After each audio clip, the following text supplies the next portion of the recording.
राजा परीक्षित को भगवान कृष्ण की जन्म की कथा बतला रहे हैं और कहते हैं कि हे राजन, अब तुम चित्त लगाकर यानी ध्यान लगाकर सुनो कि भगवान विष्णु श्री कृष्ण जी के रूप में होकर किस प्रकार से उत्पन्न हुए। मैं उसकी कथा का वर्णन कर रहा हूँ। सब विधि सुख।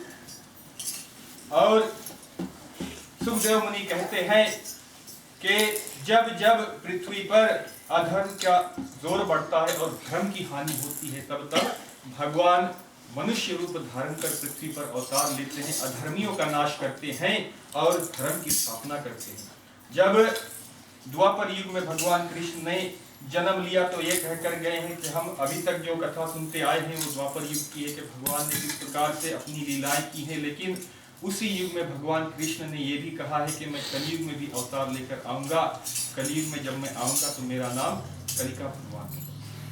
और उन्होंने ये भी कहा है कि मैं विष्णु यशु नामक ब्राह्मण के घर में, महर्षि के घर में भारतवर्ष में जन्म लूंगा। और जैसे कि त्रेता युग में भगवान राम धनुष बाण लेकर प्रकट हुए थे, भगवान कृष्ण चक्र सुदर्शन लेकर प्रकट हुए थे, तो भगवान कृष्ण ने कहा कि जब मैं कलयुग में अवतार लेकर आऊंगा तो मेरे हाथ में तलवार होगी, मैं सफेद रंग के देवदत्त नाम के घोड़े पर बैठकर और संसार का भ्रमण करूंगा। और भगवान प्रकट कब होंगे? जब कलयुग अपनी चरम सीमा पर होगा, कलयुग जब समाप्ति के नजदीक होगा, तब उस समय भगवान विष्णु कलिका भगवान का रूप धारण करके और पृथ्वी पर अवतार लेंगे।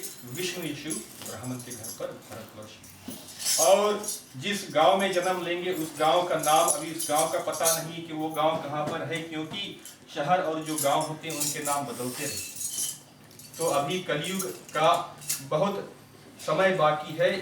ग्रंथों में कहा गया है कि कलयुग जो है उसके 4,32,000 वर्षों की उसकी आयु है, लंबाई। 4,32,000 वर्ष तक कलयुग चलेगा, यानी 432,000 ईयर्स तक चलेगा। तब जाकर संसार में अधर्म फैलेगा। अधर्म अभी भी फैल रहा है, लेकिन अभी अपनी चरम सीमा पर नहीं पहुंचा है। जब समय होगा तब भगवान कलिका भगवान का रूप धारण करके और पृथ्वी पर इस युग में भी अवतार लेने वाली है, और कहते हैं कि मैं स्वयं अपने हाथों से जो अधर्मी है, अहंकारी है, अभिमानी है, जो पाप करने वाले हैं, उनका नाश करूं। कल पंडित जी ने कहा कि जब हमारे पूर्वजों के कई जन्मों के पुण्य उदय होते हैं तो हमको ये अवसर प्राप्त होता है कि हम सत्संगत करें। तो जब हम सत्संगत आज यहाँ पर कर रहे हैं तो हमारे कुल का एक अलग पुण्य का घड़ा होता है, उसमें 1-2 बूंद हमारे कुल के पुण्य में भी जाता है। तो हमारे इस जीवन काल में तो हम भगवान की दर्शन नहीं कर पाएंगे, क्योंकि तो कलयुग का जाना बहुत लंबा बात है। लेकिन जब हम सत्संगत करते हैं तो हमारे इस पुण्य का फल हमको मिलता है, लेकिन हमारे कुल के घड़े में भी 2-3 बूंद जाती है। जैसे कहते हैं कि बूंद बूंद से घड़ा भरता है।